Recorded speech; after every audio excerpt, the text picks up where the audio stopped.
పూరీ క్షేత్రంలో ఒక భక్తురాలు ప్రతిరోజు ఒక నిర్ణీత సమయానికి దాదాపు 12 గంటల ప్రాంతంలో ఆ దేవుడి కోసం నైవేద్యం తయారు చేసుకొని వచ్చి స్వామికి నివేదనగా సమర్పించేది. ఒకరోజు ఆమెకేదో కాస్త నలతగా ఉండడం, ఏదో కుదరకపోవడం, అటువంటి చిన్న కారణం వలన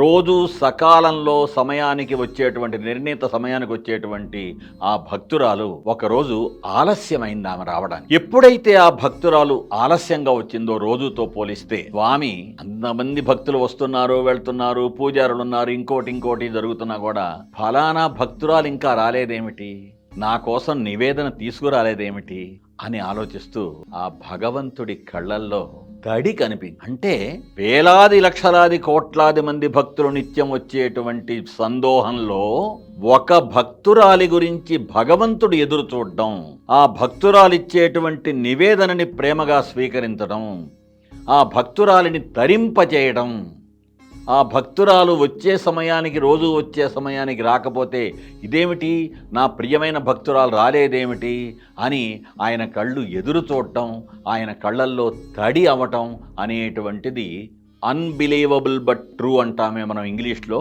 నమ్మశక్యం కాకపోయినా కూడా నిజమైన నిజం అనేటువంటి యథార్థ ఆధ్యాత్మిక అద్భుత సంఘటన ఇది.